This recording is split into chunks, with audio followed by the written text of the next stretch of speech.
Before we get started, it's come to my attention that some of our panelists are a little bit nervous, so let's go ahead and give them a round of applause before they even get started. Thank you. 'Cause it's kind of bright up here under the lights, and we're so happy that they're here. So on our panel today, right here to my left, we have Professor Julie Clemens, who's an associate professor of music here at ICC. So hi, Julie. And then next to Julie, we have Chief Demario Boone. Chief Boone is the Chief School Safety Administrator at Peoria Public Schools, so we thank you for being here.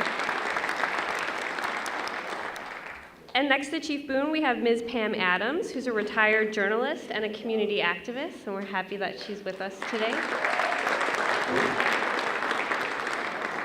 And then next to her, we have Dr. Ralph Murphy, who's our James K. Polk Faculty Fellow, and he's with business faculty here at ICC. So welcome, Dr. Murphy.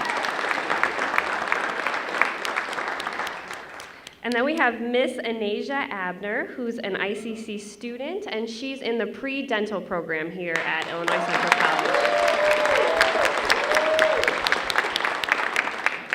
And then finally, at our end, we have Miss Laraine Bryson, who's the president and CEO of the Tri-County Urban League.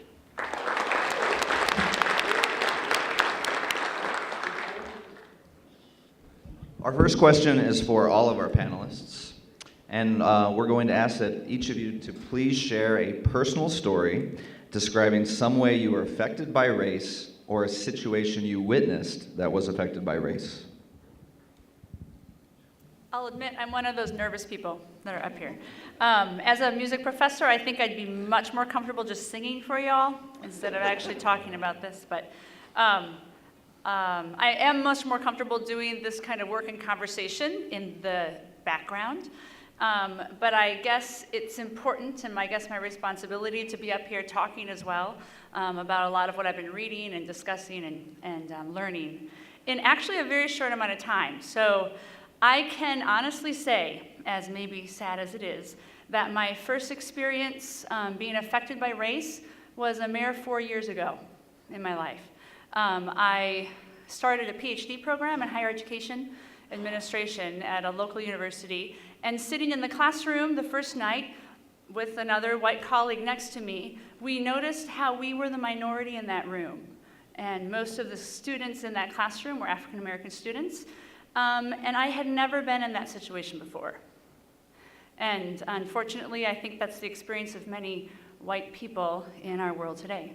And then going through that program, experiencing and being affected by race in a new way, more than I ever had before, has set me on this journey of understanding white structures, understanding white privilege and white supremacy, and how we live within that and move within that very generically, very unknowingly, and how we're also called, I believe, as white people to reach out and to educate one another and to fight for the oppression that we continue to create in the world around us.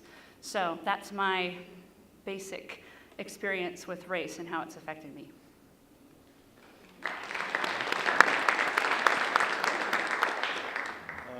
Pretty much my story is wrapped around race and how it affected me. My whole life I wanted to be a policeman. I grew up wanting to be Superman. You know, my grandparents used to take a bath towel, tie it around my neck, and I'd save the backyard every morning. But so my whole life I wanted to be a policeman. The day after my 21st birthday, I applied for the Peoria Police Department. And it's when I got there is when I had my real brush with racism. I grew up with my grandparents, so I knew what racism was. My grandfather, very outspoken. Some people in this room know who Ronald Boone is. He was no joke. He was no joke. So he instilled a lot in us. I wasn't raised by my parents. Mom was dealing with substance abuse, things like that. Still is to this day. My father became a drug dealer. Not a good one because he went to prison.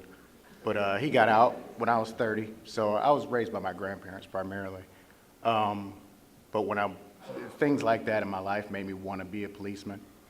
So when I joined the Peoria Police Department, it was 2 guys that were hired out of the class of 200. It was myself and another guy. I'm not gonna mention his name. I'm not even gonna give him shine.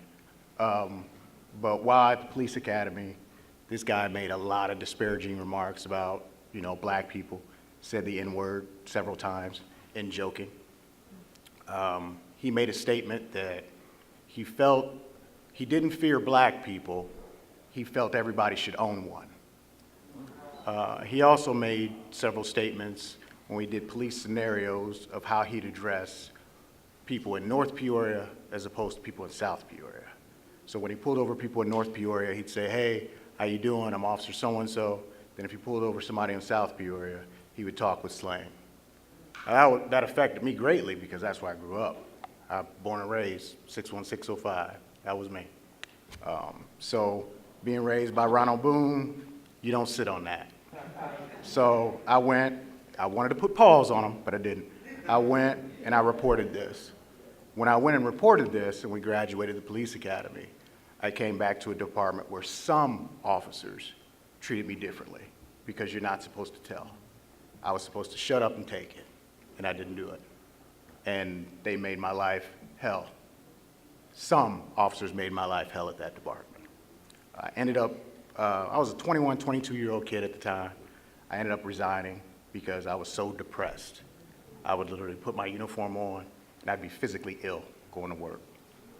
So racism broke me at that time. Excuse me.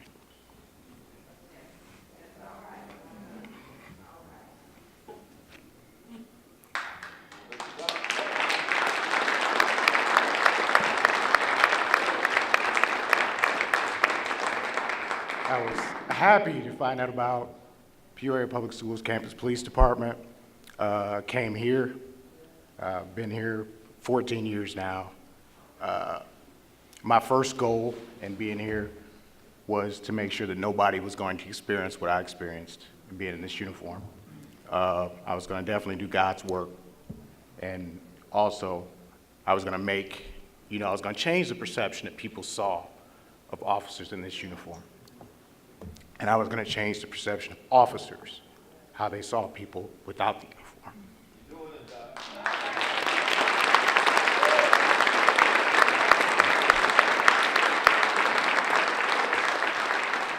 So I worked my butt off, and I had a blessing from Dr. Karat. She saw something in me, and I was promoted to chief. So thank you.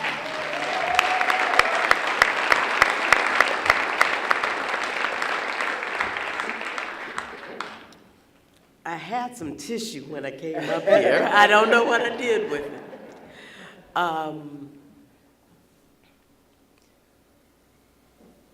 I was standing on the back porch of our home, which is at the time was on First Street, the corner of First Street, First and Allen, now Adrian Hinton and DuSable. 2 black heroes, okay? But and in my memory, I was all dressed up and excited about going wherever I was getting ready to go. It had to be school related. And my mother stopped me though. And this is, I can still see it, but memories are tricky. I can still see it. She stopped me. And she said, "Now look, Pam, no matter how rich or how poor, any white person is gonna think they're better than you."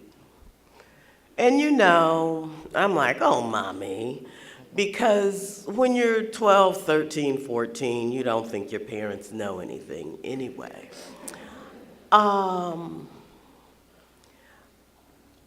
And one of the critical points, though, was she said, any white person is going to think they're better, going to think. And that, I'm 65, and that has haunted me 50 years, because some years later, I came to realize she was talking about white supremacy. And as I grew into the work world, there was rarely at least a month, often more, that thought didn't come, something didn't happen that brought that thought to me. Whether it was something casual in some white person being amazed at that some black person spoke so well or thought so well, or something more insidious has the decision about, I don't know, who to grant a loan and who not to. It came up yesterday at this conference. When Mariah talked about colorism, said, we're dealing with that because that's one of the legacies of white supremacy. When Derek talked about his daughter, we're dealing with that because that's one of the legacies of white supremacy. And it was all about an ideology that was built, as Mr. Shaw pointed out, to promote white superiority. And as you get into it, you realize it was done with the science, religion, government, politics, and the media, and our ideals of what beauty is and what it's not. Yeah, so that's the story.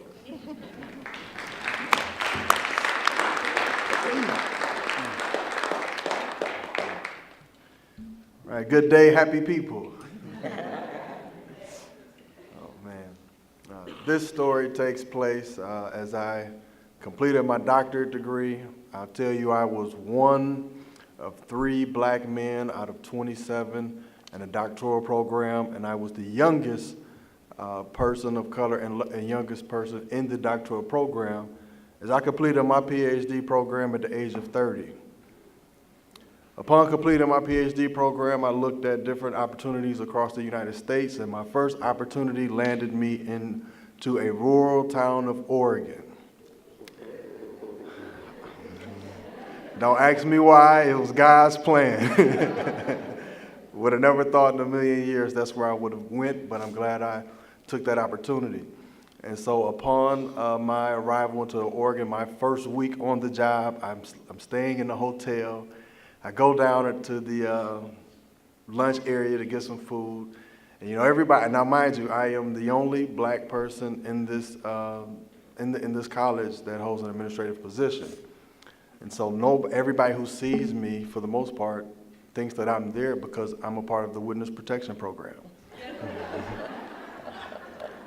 People ask me, hey, Fran, what are you doing here? I say, hey, you know, I'm assistant vice president, Dr. Murphy, work at the college on the Hill. Really? Where you get your doctorate from? How old are you? Oh, okay. I say, well, you can Google me, okay? Next incident, I'm going to a conference. I get on the airplane.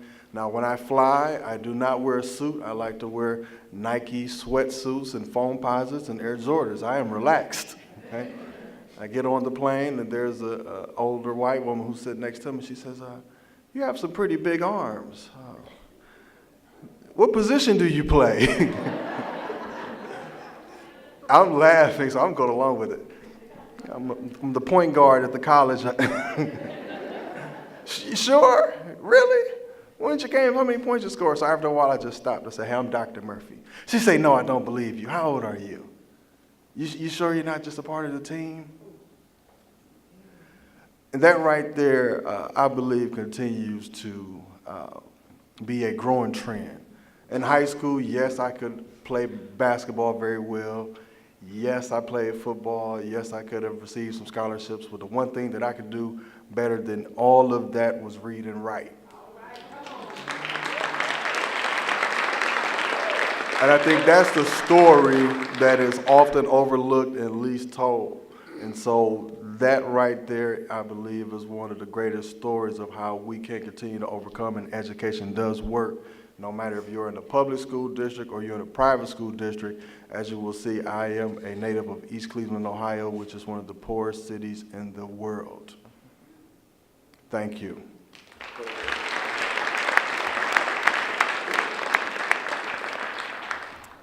Okay, so I'm nervous as well. Growing up, I always looked at black women as like they were always up here. I always grew up seeing so many black women do different things with their hair. So my mom always instilled in me that my hair is my crown. You know, you take pride in it. There's your naturalistas, and you have your girls who wear braids, and you have your girls who wear sew-ins. And it's just a beautiful, just a big, beautiful mosaic of different hair types. And so growing up, my mom always made sure my hair was done. And to this day, like, I work at the hospital, and just like how Miss Pam Adams said, you're always surrounded by the legacy of white supremacy. And I happened to be wearing this big puffball one day. And I was like, wow, I really like this. I feel Afrocentric, you know, can't nobody tell me anything. And I get on the elevator, and it's me and an older white lady who happens to be a nurse, and a construction worker, and another white guy on the elevator who works in my department.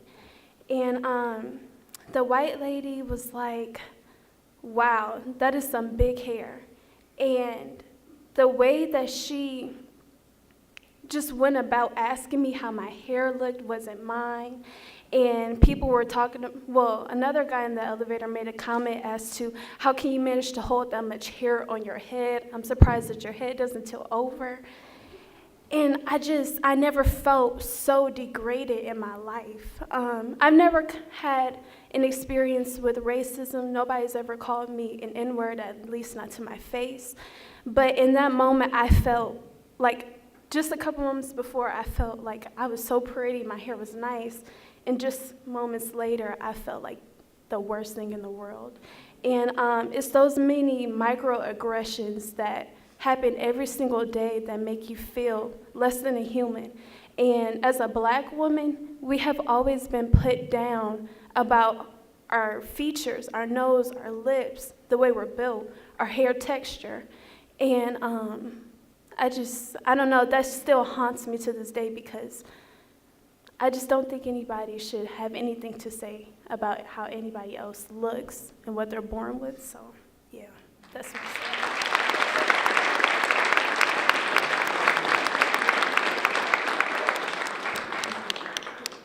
Unfortunately, I have so many that I could talk about. It's really hard to bring it to one, and hearing all of these stories, it just reminds me that each and every day, no matter where you are, what stature you are, or what you've accomplished, there's always somebody to let you know that you're not all that, and their impression of you is based on how you look. So one day I'm on my way home from work, had worked late, and I'm notorious for not stopping at the gas station until it's almost too late.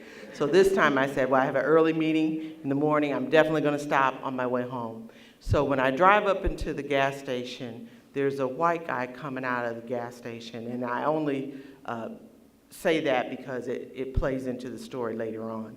So I drive up, and then as I'm driving up, a white lady comes out, and the only reason why I recognized or even noticed her is because her hair was almost like a white blonde, and it reminded me of another lady that I knew in the community, and I thought it was her, but it wasn't. So I drive into the stall, and there were 3 cars into the stall, and I was in the first one closest to the station. There was another one on the other side of the pump, and then there was one farther over. And it was kind of cold, so I got out and I put the pump in, and then I got back in the car. And as I was getting back into the car, I noticed that the white lady had come back, and she was in the gas station talking. And so I got in, I was listening to the radio, I got my money out while the gas was pumping, and you know, I was really into my music and everything. All of a sudden, the passenger side door pops open. She sticks her head in and screams at me, "Did you steal my wallet?" And it scared the crap out of me, to be honest. I now keep the passenger door locked. And I was like, "No, what are you talking about?" And she said, "Did you steal my wallet?" And I literally had a $20 bill in my hand, waiting for the pump to finish, and so that I could pay for my gas. I was like, no, what are you talking about? And then she just shut the door and went back into the station. So I got out and I'm pumping my gas. I'm trying to figure out what's going on, and I look and I notice the race of the other people in the gas station. So it's becoming real clear what has gone down. So I pump my gas and I go in, and by that time, she's figured out the mistake. And as soon as I walked into the gas station, I said, "You got a lot of nerve." And she said, "Oh, ma'am, I'm so sorry. Oh, there's the lady that I accused. I am so sorry." The reason that she accused me is because she had been in, she had paid for her gas, and she left her wallet in the gas station. Now, if I took your wallet, why would I be sitting in my car listening to the radio with a $20 bill in my hand? Wouldn't I have driven off so that you couldn't find me, right? So the attendant, when she came back, must have told her that the person went that way. Well, I was the only black person that way, because there were other cars in there, but there were white people.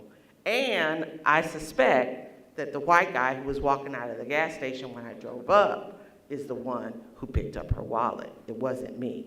So in any event, I was so angry, I just couldn't believe it. So I got in my car, and I was only about 6 blocks from home. All the way home, I'm thinking about it more and more, and all the times when it's just smacked in your face, and I begin to cry. And most people who know me know I have a pretty tough exterior. So if I begin to cry, it's getting ready to explode, right? So by the time I got home and explained it to my husband, he was like, "You want to go back over there?" And I was like, "Yeah, let's go back over there." So we get in the car, we go back over there. By this time, the police are there. And so I tell my husband, "No, you stay in the car, because you got to get me out if something happens, right?" And he's 6'4", so no, you stay in the car. So I go in, and then she hits it again. "Oh, I'm so sorry, this is a lady." And so I was just furious. And then to add insult to injury, the police officer says, "Well, ma'am, she was just confused. She made a mistake." And I'm like, that's not the law. I don't care if she did make a mistake. She opened my car door and invaded my space. And he was like, "Well, she was just mistaken." So I got his badge number, and the next day I went to the police station and filed a complaint against him.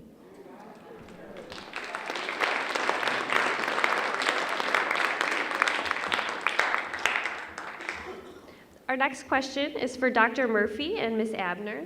And the question is, how can we treat all students in an equitable and inclusive way, or in equitable and inclusive ways? Students first. Okay. So I have a couple of points that I would like to touch with treating all students in an equitable way. Creating an intangible sense of belonging. It's kind of tough being in a pre-dental degree when you go to your classroom and all you see is white classmates in a biology class that you already struggle in.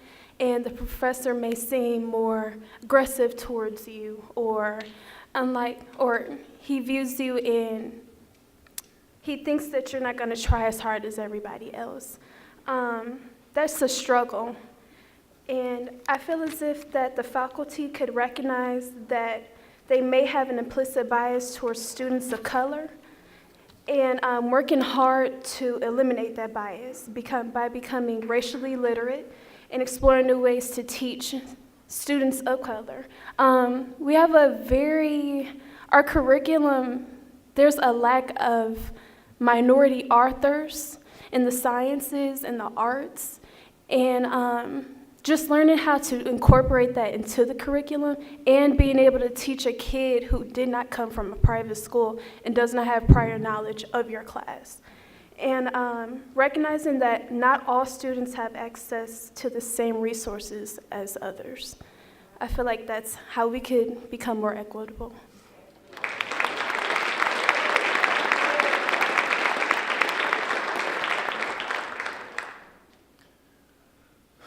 So the second part of my story that I left out, believe it or not, the white woman who believed that I was an athlete was actually the assistant vice provost for a nearby university. That right there was a problem for me.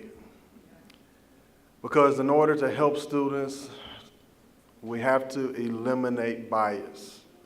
As educators, we must eliminate bias. We must be morally in tune with our feelings and our surroundings at all times. That's the first thing. The second thing, what I'm going to ask students to do, I am asking students to share your adversity. As a faculty member, please note and understand that your adversity, that with every adversity, there's a dollar tied to it. With every adverse situation, there is a dollar tied to it.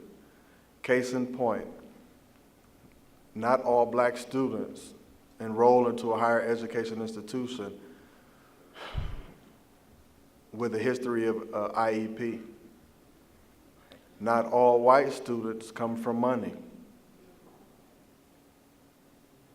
What am I telling you? That here at the college, we have inclusive pathways to help you overcome your barriers, overcome your struggles. Another note, my research began with foster care students. Would you believe me if I told you that the majority of the foster care students in the United States are white? Some believe because they know. Others wouldn't know because the marketing scheme says otherwise. Foster care is a $4 billion industry. As I just noted, with every adverse situation, there is a dollar attached to it. Other things that we could do, as Ms. Abner just stated, we have different authors, different pathways. The young man yesterday spoke very candidly about Black history. I would charge K through 12 schools not to restructure your history classes, but to do added research and tell stories that aren't being told.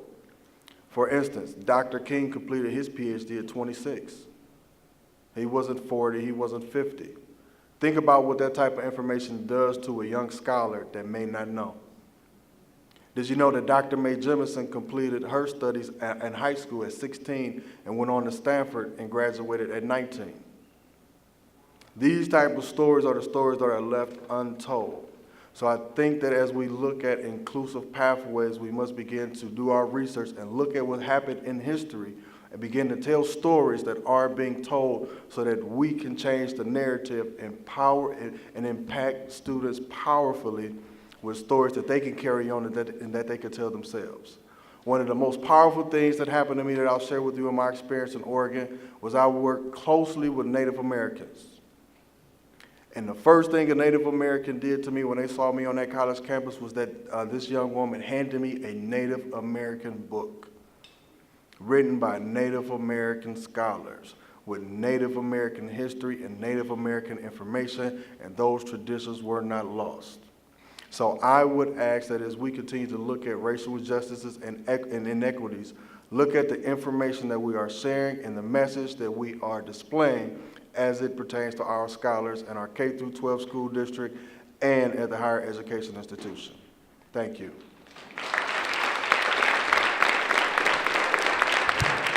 Thank you. This next question is for Professor Clemens and Chief Boone. How do we discuss, how do we discuss and promote diversity among those who see it as a threat? So I can maybe speak to this just from my own experience. Being in coursework and classes in my PhD program, again, where I was a minority, and I I realized that that's really my only experience being a minority, and I realized the seriousness of that comment.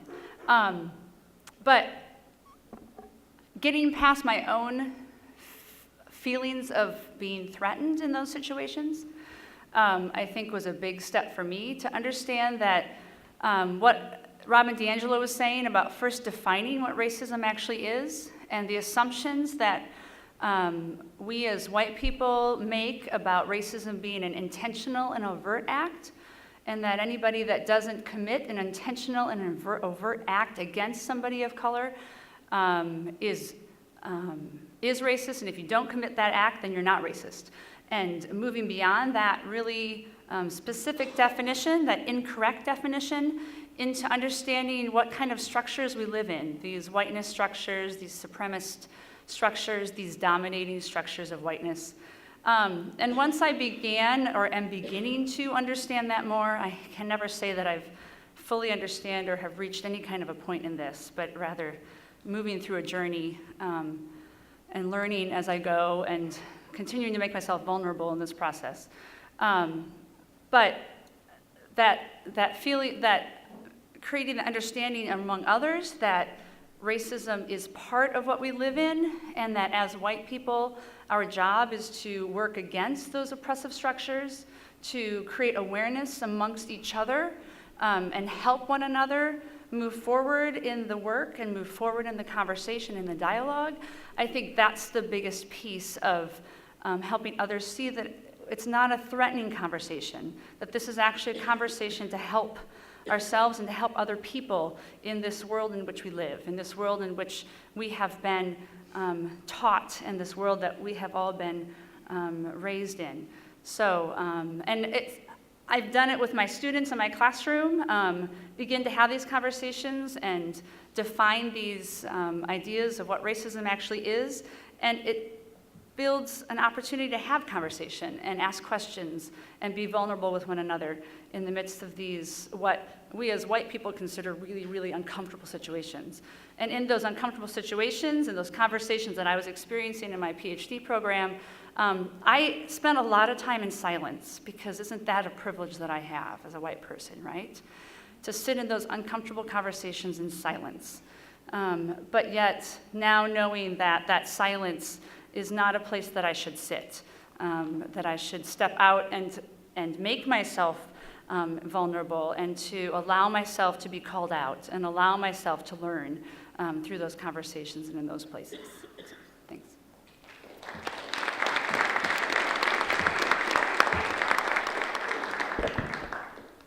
Looking at how to discuss and promote diversity, and really to promote it among people who will see it as a threat, is to do just that, discuss it. Don't hide it in shadows, don't sit on it. You need to talk about it. Yeah, it's uncomfortable for me to be in this uniform and talk about the culture that's baked into the police departments. It's a culture that's baked in it. And if I sit there and sit on it, how many other young black African Americans are going to be unwrongly incarcerated because I kept my mouth shut? So the best way to talk about it and to promote it is to go through it. And you have to break that stereotype. The people that really want to keep perpetuating this, the people that have their minds made up in who you are, you're white, so I put you here, you're black, so I put you here, you're Latino, so I put you here. If you immerse them with those people and those cultures, good comes out of that. There was a young man yesterday from Manual. Hopefully he's still here, because he's probably going to be mayor one day. Where's he at? Yeah. Man, I thought about you all night, man, and what you said. Coach Booth and I had a long conversation about you last night. And your words about having a Black History program there at Manual, and one thing that stood out was you didn't want to talk about the same black leaders, Martin Luther King, Malcolm X, Medgar Evers. You didn't want to talk about them. You wanted to learn about others and wanted other people to learn about those others. But one thing I wanted to do that shows you how this would work, because people look at 61605 and Manual In what connotation? Negative, right? They don't understand your culture and your history. You walk into Peoria High, it's plastered everywhere.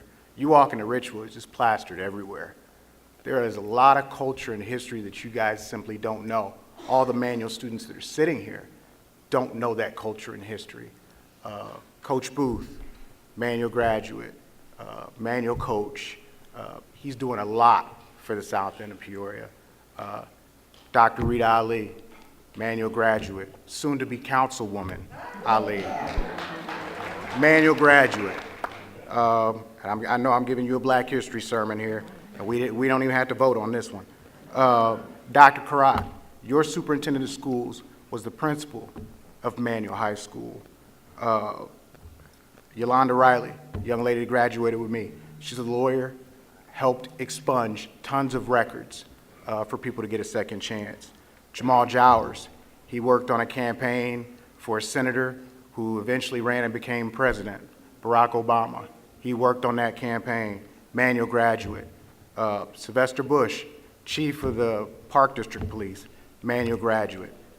Myself, of course, manual graduate. Stevie Hughes, Peoria Police Department, head of PAPL, Peoria African American Police League, manual graduate. I don't even know if you've heard of a man by the name of Mark Clark. Yep, Mark Clark was a Black Panther, and him and Fred Hammond went up to Chicago, and they were assassinated. They were so afraid of how powerful Mark Clark was. He was also an ICC student as well, but they were so afraid of how strong he was, and Mark Clark was the guy that was in charge of keeping the kids in line. He was good at that, but they were so scared of him that when he was up in Chicago with Fred Hampton, the police raided the house and shot over 100 bullets in there, killing the both of them. Those are manual graduates. Those are people that is your Black history.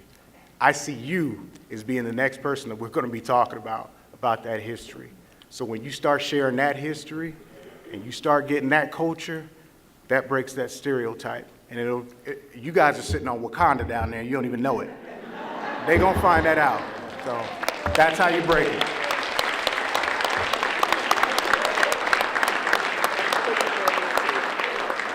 Pam Adams, manual graduate. Ernestine Jackson, that's your board member. This next We got a question. gold mine. This next question is for Ms. Adams and Ms. Bryson. How have you worked to advance equity in your career, and what are your best practices and initiatives when being faced with race-related challenges? We're looking at each other because we both decided this was a tough question. And I have to be honest, I really struggled with it. And I think the struggle lies in the fact that I worked in the media, which is as responsible as any institution in this country for our perceptions about Black people and other ethnic groups. So in my years in the newsroom, yeah, it was a struggle, and you know, I was often disappointed. But my efforts started out, let me go back. I had wanted to be a reporter since I was 10 years old. And I wanted to tell the stories about where I lived and the people I knew, because I always read the newspaper and it just seemed like something was left out. It didn't quite seem like what I knew. And I specifically wanted to work at my hometown paper. And I must say, you know, I was blessed to do that my entire career. And I wrote a column on the editorial page for many years. And I think where I tried to address issues of equity most was in that column. And I started out trying to deal with issues of inequity, but you soon come to realize that people don't know of black people, black middle-class people, black poor people of any group has more than just an issue. And so it became important to me to say, well, yeah, we kind of laugh and love and all of those other things too. It became, we're full human beings in spite of whatever obstacles we faced. And also the other thing is that we have really influenced the world. All over the world, hip hop is the language of people all over the world. It's their language of protest, it's their language of communication. But on one hand, we always talk about how our kids can't write, our kids don't know English. But hip hop grew out of what? Would somebody help me out? Was it the Bronx and Brooklyn and kids who didn't have fine arts program? But yet, this is what is influencing people across the world. So there's a power there. There's a power there. And that became important to point out also. Okay.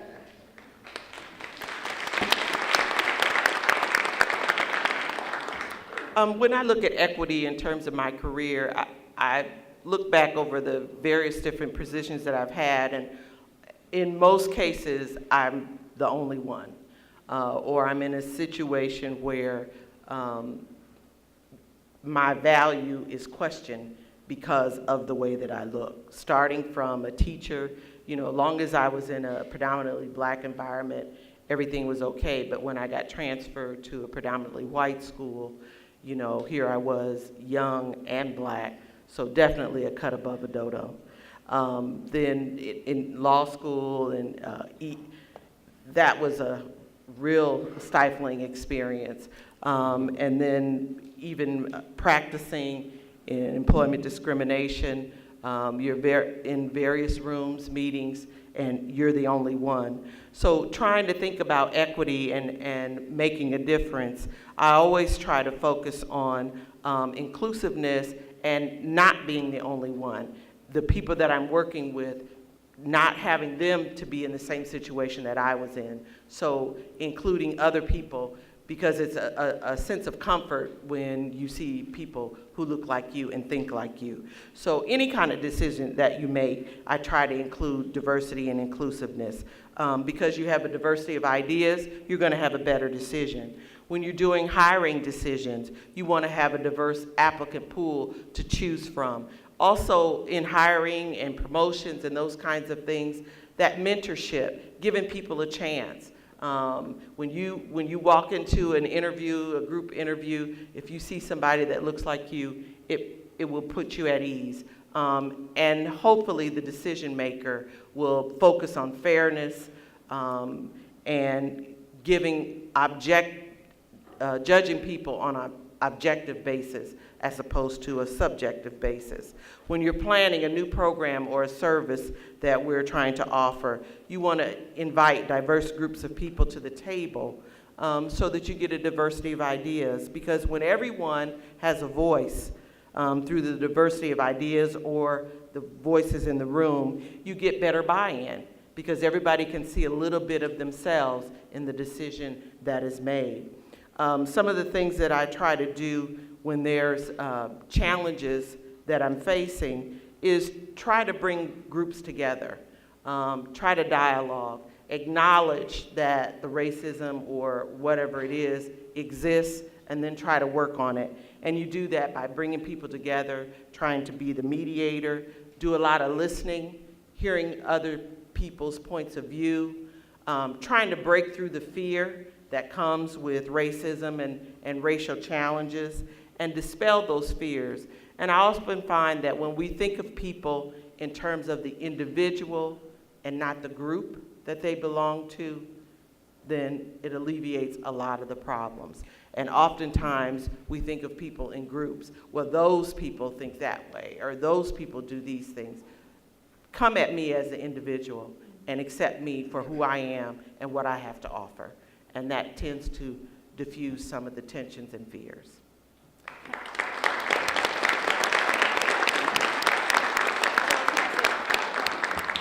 I'm just going to add to that really quick. I need to say that, and she's talking about building groups and bringing people together. The only reason that I've had the experience that I've had in my PhD program is because the administration in that program was intentional about bringing together large groups of African American people in this classroom. And if that had not been an intentional thing, I would have been sitting in a classroom filled with almost all white people, and I would be continuing to do my life as I had done it 5 years ago, or 10 years ago, or 20 years ago. And I think as a white person, I'm called to find opportunities to upset the status quo, to create new experiences for other white people, ways that we might be a little bit uncomfortable, that would force us to grapple with some of these questions that we actually have a privilege of ignoring on a pretty regular basis, and forcing one another to remain accountable to fighting oppression and fighting those things that it's so easy for us to continue to uphold. So I just wanted to reiterate that that's really important as a white person to remember to bring those people together, bring all people together from all different backgrounds and diversity and races, to have a voice and to challenge that status quo that we're so comfortable with. Thanks.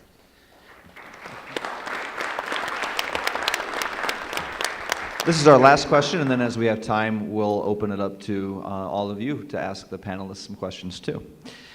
This question is for Dr. Murphy and Professor Clemens. Can you give examples of a time when discussing race in the classroom that worked well?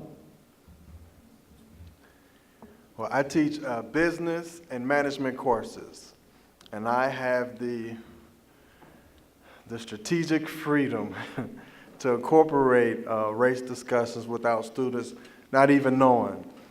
Because in both of my courses, the saying goes, men lie, women lie, numbers don't.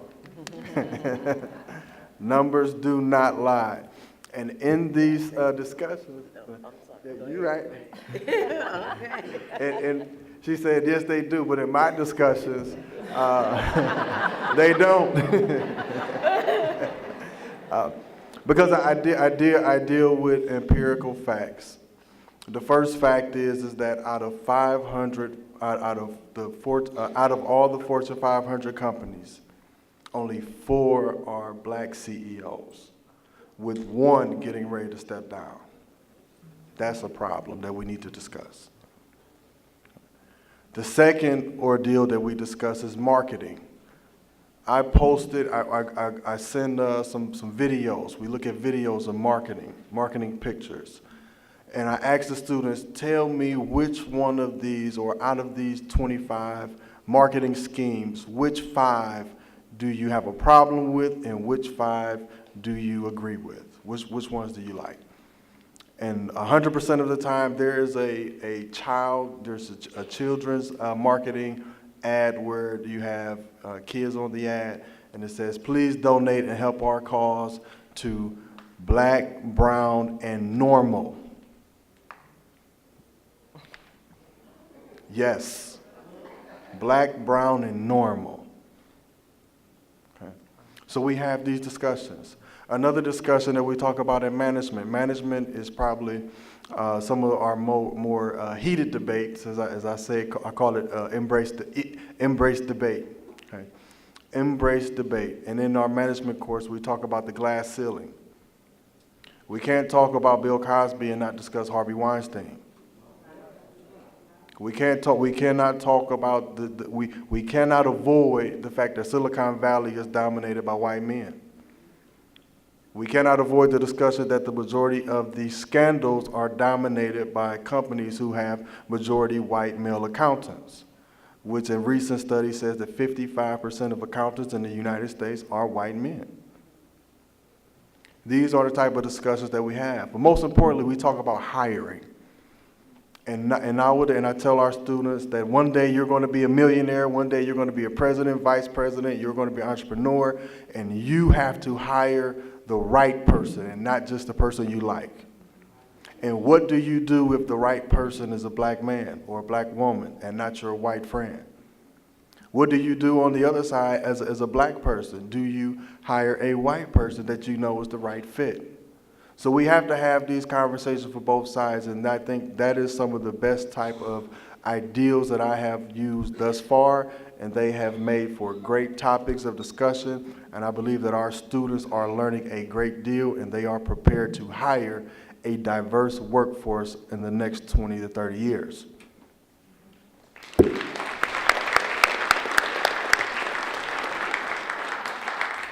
So I teach music theory classes, and I don't really have the academic freedom to talk about race equity, but I do anyways. And it doesn't really have to do with how a 5 chord moves to a 1 chord and how you're supposed to voice that appropriately in soprano, alto, and tenor voices, but we talk about it anyways.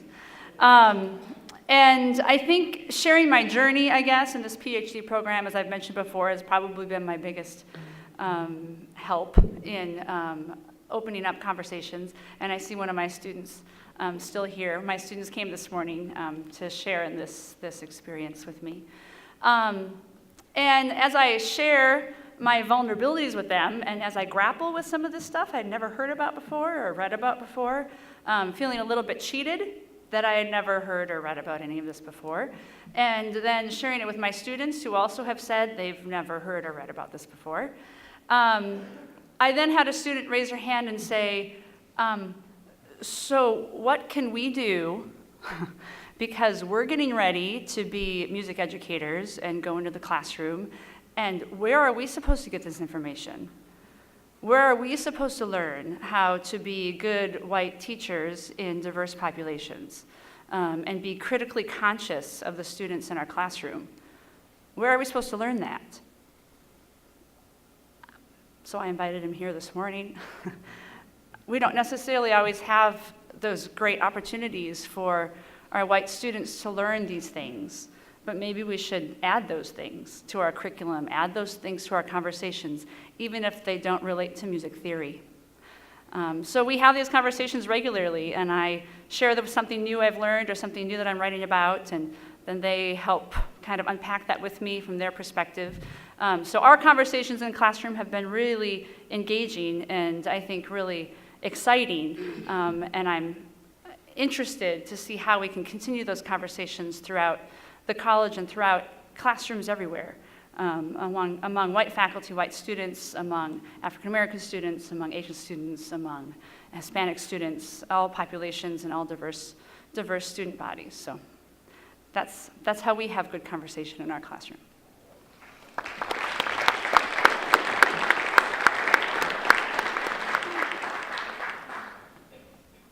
Okay, so now we have some time for audience questions. I believe there's microphones, so just go ahead and raise your hand. Well, this question is possibly for Dr. Murphy and Ms. Bryson, but if anyone else wishes to respond, that would be great. As an educator, as a professional, what do you think our college could do to better attract and retain students of color?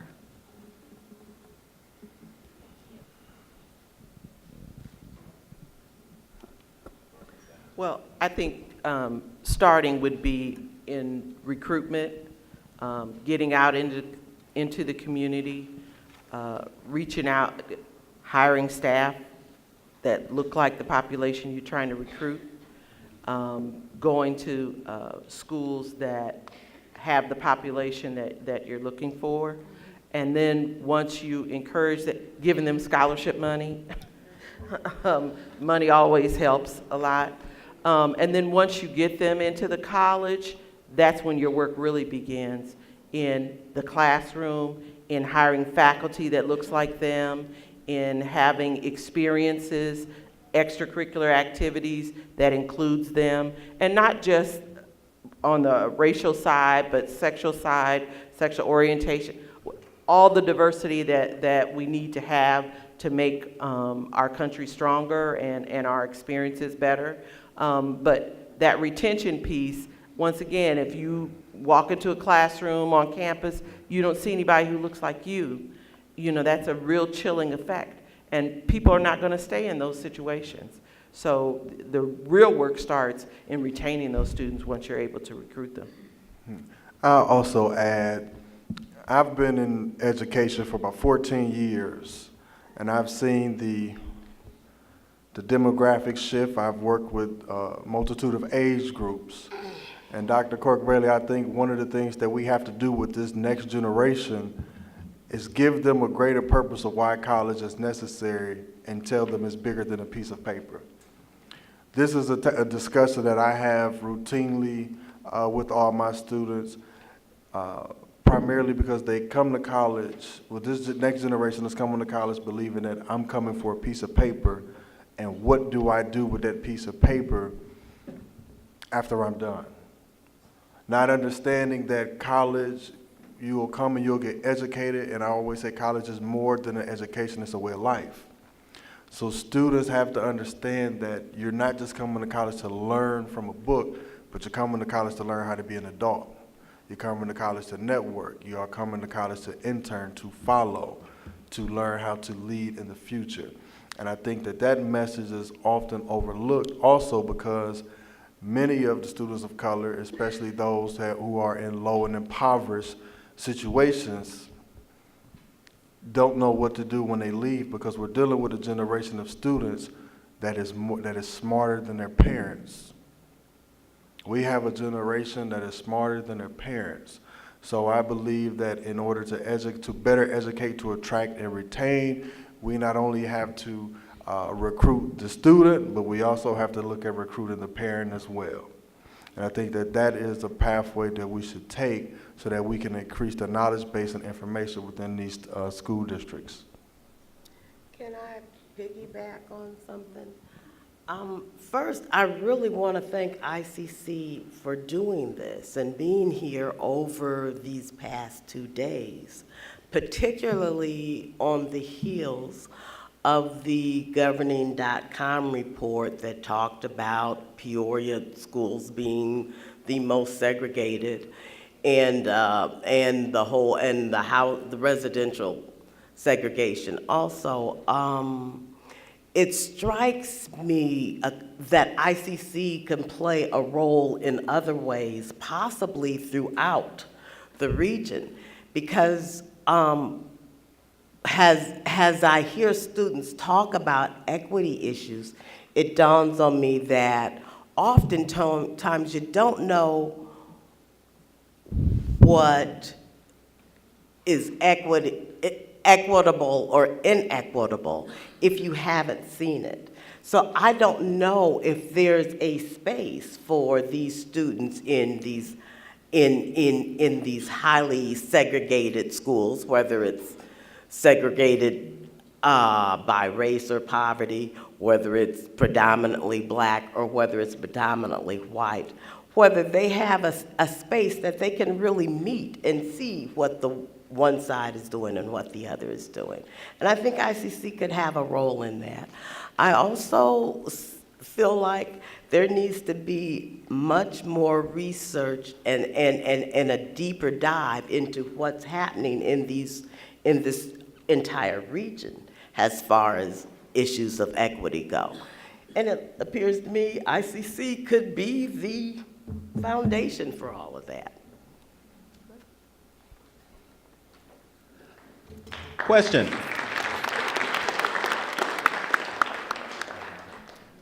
there I see a hand, but I'm not. Oh, okay, so go ahead. We can't see. Question to the panel.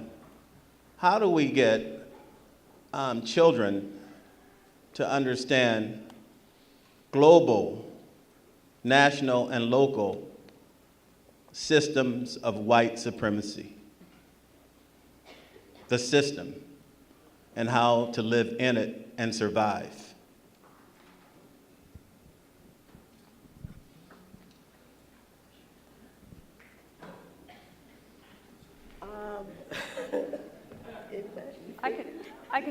I'll start. My research project, my research for my dissertation, is specifically going to be looking at ways of developing critical consciousness and understanding of white supremacist structures for white faculty and how that plays out in the classroom. So I think that's a place to start. I think it's beginning to educate faculty and teachers about whiteness, looking at it through a critical lens, and then offering opportunities for professional development, for learning, for growing, for grappling with some of these things that were never taught. But I think that's a huge piece of it, is starting with the leaders in the classroom and helping break down some of those barriers to success for our students here at ICC, but also in the K-12 program and other higher education around the world. So, I would say this kind of piggies back on Amir's topics yesterday. One of the things that I would encourage is learning doesn't just have to happen in the classroom. There is so much great research and great historical analyses being done today, starting with the new biography of Frederick Douglass, that it's all there for the taking. It's, you know, you live in the world of Google and the internet. It's all right there for you. I just watched a great conversation between David Blight and Ta-Nehisi Coates about the Frederick Douglass book. You know, it's right there. As far as his question about how we get to see, how we help students see the whole global issue, I would say read, starting with, you know, I always tell people, you know, from now to today, you come up and don't just read what you want to read, but there are all these unexpected gems that come up that you wouldn't expect to find. We talked about colorism.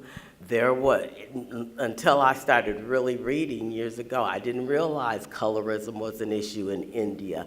Colorism was an issue in the Philippines. Colorism is an issue all over the world, amongst darker people, it seems like. I've even had people refer to Black English. They were white, but they were darker, and it wasn't. And I don't know how, you know, I feel like I'm rambling, but really, there is so much information on all of these topics out there. I mentioned hip hop being global, you know, it's all out there for you. Just open yourself up to it. And I would just add, from the global standpoint and what's happening in the world, just watch the news. You'll get a whole lot of white supremacy and those kinds of things. CNN, get an app, CNN, MSNBC, all of those are reporting constantly on what's happening in the world and protests and, you know, white supremacy, you know, what's happening in Washington, what's happening in the White House. Every day he's tweeting. I mean, those are all education opportunities. And we know what we face on a daily basis. So white supremacy is alive and well. Just check out the news. So I'm going to piggyback off of both of them. Just the whole topic of educating yourself. I feel like you have to understand the narrative of white supremacy.